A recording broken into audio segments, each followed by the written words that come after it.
जो लोग इस वीडियो को देखने के बाद में चैनल को सब्सक्राइब नहीं करते वो 3 दिन में गायब हो जाते हैं।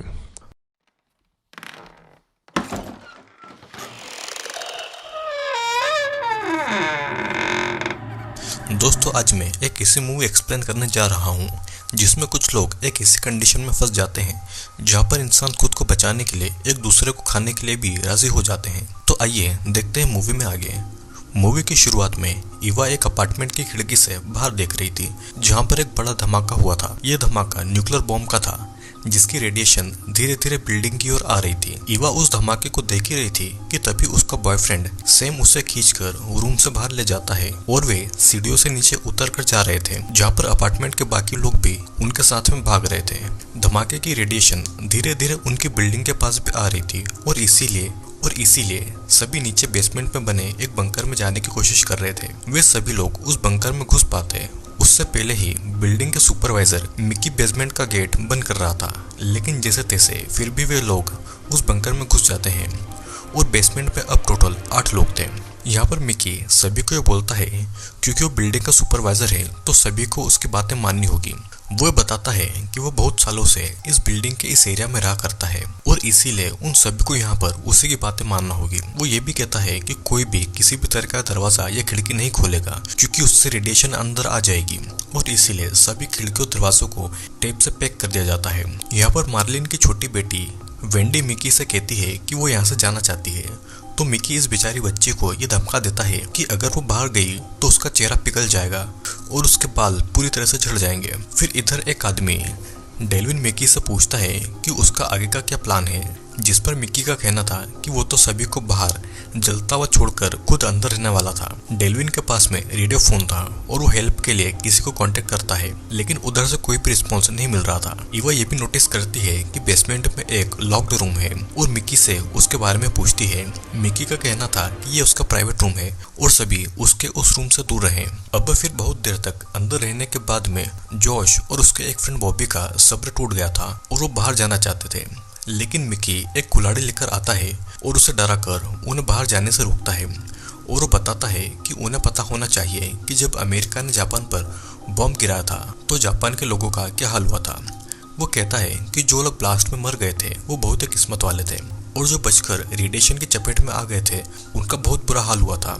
उनके शरीर में कैंसर और कई बीमारियां हो गई थी। अब फिर जैसे तैसे कुछ दिन बीत जाते हैं और जोश पैक्ड बीन खाकर बोर हो गया था, जिस पर मिकी उसे याद दिलाता है कि उसी की बदौलत ये सब यहाँ पर कुछ खा पी रहे हैं। फिर सैम भी मिकी के इस बिहेवियर से बड़ा नाराज था। वो मिकी को उल्टा सीधा बोलता है और मिकी उसे एक पंच देकर चुपचाप करवा देता है। फिर ईवा और बाकी के लोग उसे चुप रहने को कहते हैं और फिर सडनली उन्हें ऊपर से कुछ आवाजें भी आती है। उन्हें लग रहा था कि शायद ऊपर कोई रेस्क्यू टीम आई है, लेकिन मिकी को कुछ अजीब लग रहा था। वो सभी को चुप रहकर लाइट्स को ऑफ करने को कहता है। फिर कुछ देर के बाद दरवाजे के उस पार वाले लोग उस दरवाजे को काट रहे थे। फिर गेट के पूरी तरह से कटने के बाद में कुछ सोल्जर्स गैस मास्क लगाकर अंदर आते हैं। उनमें से एक सोल्जर मर्लिन की छोटी बेटी वेंडी को पकड़कर आइसोलेशन बैग में डाल देता है और वो सभी उस बच्ची को ले जा रहे थे। जब मर्लिन उसे रोक रही थी तो वो उसे धक्का दे देते हैं और बॉबी उन्हें रोकने के लिए उन पर टेबल फेंकता है ताकि उससे उनका ध्यान भटके और वे सभी बाहर जा सके। लेकिन वो सोल्जर जोश के ब्रदर एड्रियन के शोल्डर पर अपने गन से गोली मार देता है, जिससे कि एड्रियन घायल हो गया था। सोल्जर फिर ये भी देखते हैं कि ईवा बाथरूम में छुप रही है और इतने में पीछे से डेल्विन उस सोल्जर को रॉड से मार देता है। इधर दूसरे रूम में मिकी सोल्जर को हैंडल करता है और उसे चाकू से कई बार स्टैब भी करता है। फिर वो उसी की गन से उसे शूट करके दूसरों की जान बचाने के लिए चला गया था। दूसरे सोल्जर दूसरे रूम में बाकी के लोगों को मारने गए थे, लेकिन पीछे से माइकी आके उनके कंधे पर लगे ऑक्सीजन टैंक को फोड़ देता है और फिर सभी घायल एड्रियन को लेकर आते हैं और ईवा एड्रियन की इंजरी का ट्रीटमेंट कर रही थी। डेल्विन जोश को कहता है कि वो उसके भाई को कुछ नहीं होने देंगे क्योंकि गोली बस उसके मांस को छूकर निकली है। फिर सभी उन सोल्जर के सूट को उतार कर देखते हैं और उन्हें लगता है कि ये अरब कंट्रीज के लोग हैं जो कि इस न्यूक्लियर अटैक के पीछे हैं।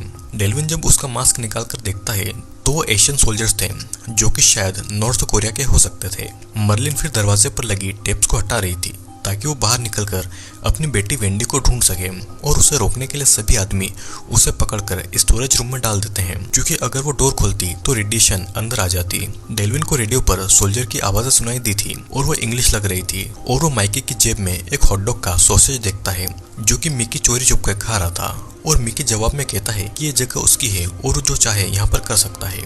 इधर इवा मर्लिन के लिए खाना लेकर आती है जो कि अपनी बेटी के गम में रो रही थी।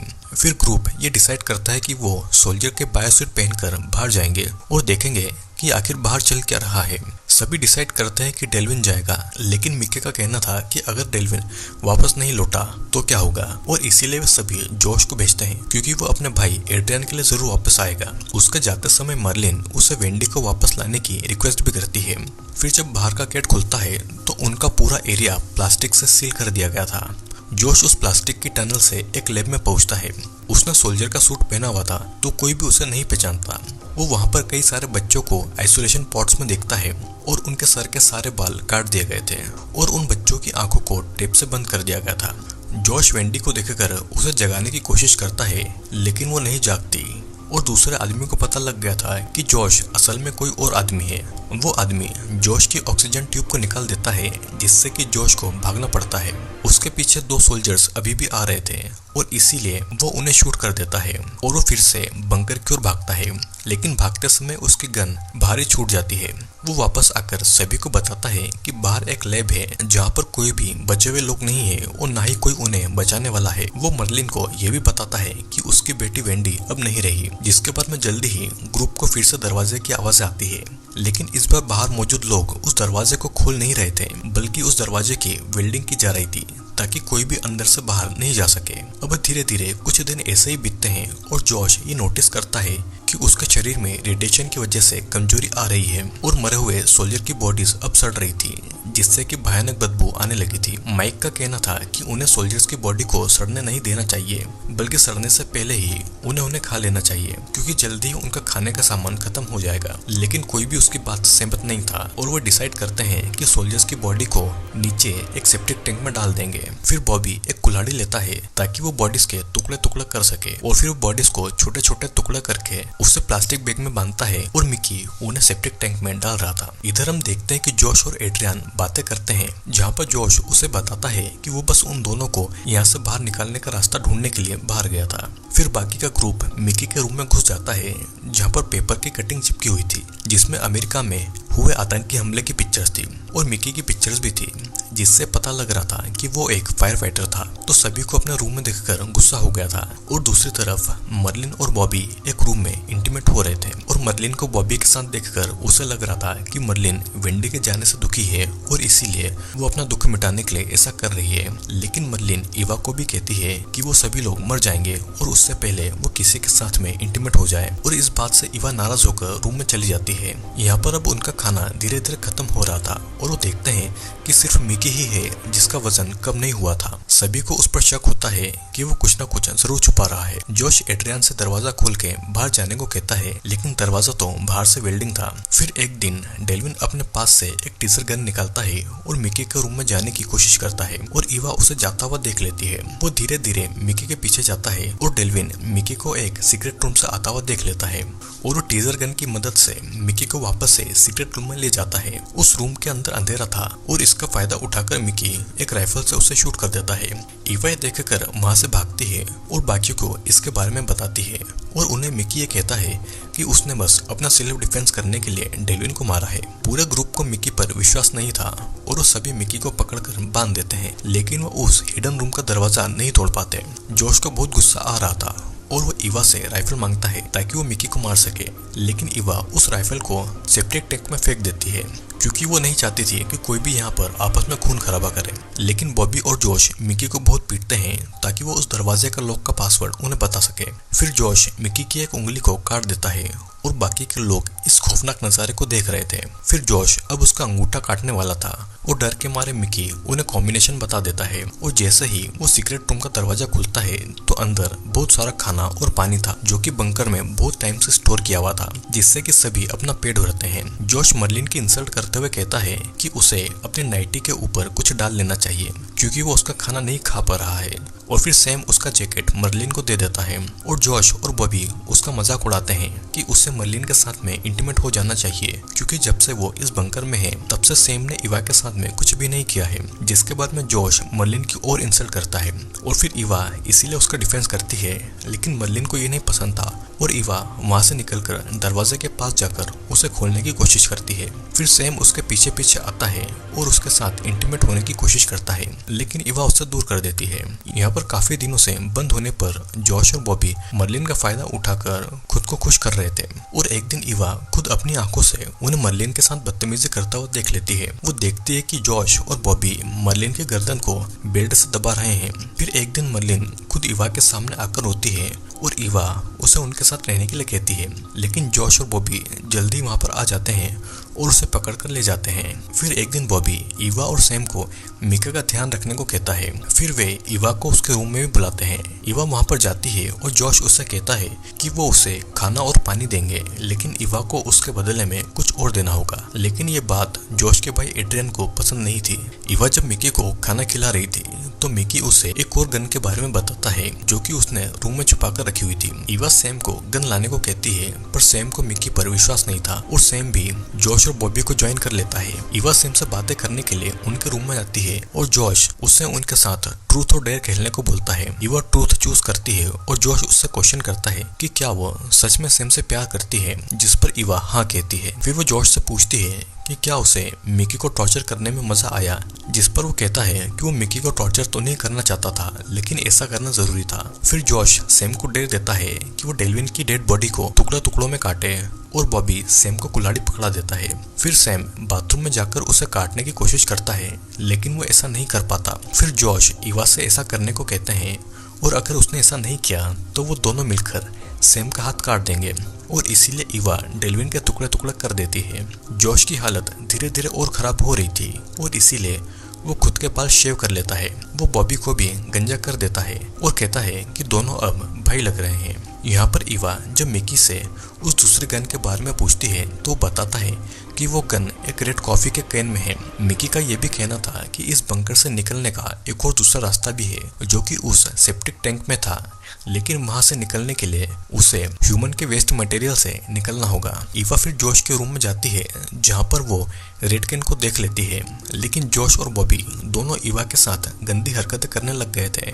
इवा उनसे दूर जाने की कोशिश करती है और देखती है कि दोनों ने मर्लिन को मार डाला है। फिर वो उस रूम से बाहर आकर एड्रियन को बताती है कि मर्लिन के साथ उसके भाई और बॉबी ने क्या किया। अब इवा के बाल भी धीरे धीरे झड़ रहे थे और रेडिएशन से उसकी भी हालत खराब हो रही थी। वो डिसाइड करती है कि लाइट्स ऑफ करके सैम को गन लेने भेजेगी।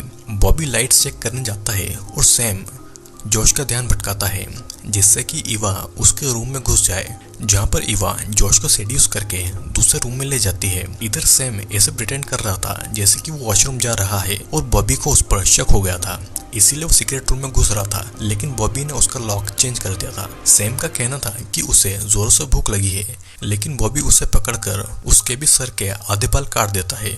इधर जोश इवा के साथ इंटीमेट होने की कोशिश कर रहा था।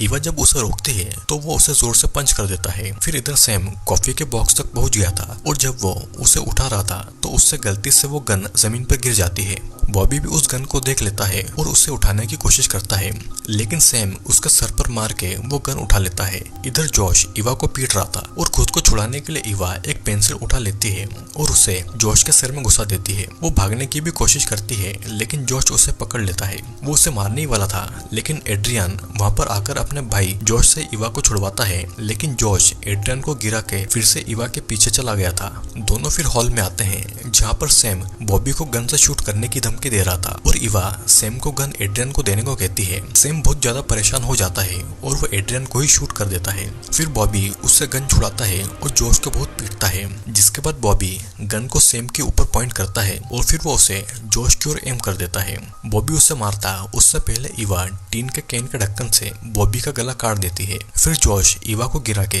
अपने मरते हुए भाई एड्रियन के पास आता है और ईवा मौका देखकर गन उठाती है और वो मिकी को खोल देती है। जॉश उन्हें मारने के लिए आ रहा था, लेकिन मिकी उसके पेट में शूट कर देता है। फिर जॉश एक लैंप लेके वहां से निकलने की कोशिश कर रहा था और मिकी उससे पूछता है कि क्या उसने जो किया वो सही था, और गिल्ट के मारे जॉश खुद को लैंप से आग लगा लेता है। मिकी और सैम आग बुझाने की कोशिश करते हैं, क्योंकि अगर आग नहीं बुझी तो सभी के सभी अंदर ही जल के मर जाएंगे, और दोनों आग बुझा रहे थे। और इतने में ईवा मौका देखकर वहां से भागकर दूसरे रूम में आ जाती है और दरवाजा लॉक करके उन सोल्जर के बायोसूट पहन लेती है। मिकी और सैम दरवाजा खोलने के लिए कह रहे थे, लेकिन ईवा ढेर सारा खाना और पानी लेकर एक फ्लेयर उस टैंक में डालती है। मिकी ईवा से कह रहा था कि वो उन्हें मरता नहीं छोड़े, लेकिन ईवा उसको और अपने बॉयफ्रेंड को इग्नोर करके उस टैंक में कूद जाती है, जिसमें पूरी बिल्डिंग के लोगों की गंदगी थी। और इधर मिकी हार मानकर जमीन पर बैठ जाता है और आग पूरे बंकर में फैल गई थी। और फिर मिकी अपने फैमिली की पिक्चर्स को देखकर स्माइल करता है। ईवा जब बाहर आती है तो देखती है कि पूरा शहर बर्बाद हो गया है। वो जहाँ तक दिखती है वहाँ तक तबाही मची हुई थी, ना कोई इंसान जिंदा था और ना ही कोई उन्हें बचाने आने वाला था। और इसी के साथ में ये मूवी यहीं पर एंड होती है।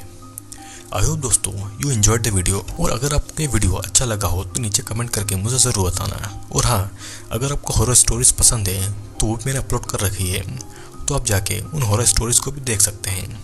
तो अब हम मिलेंगे अगले वीडियो में।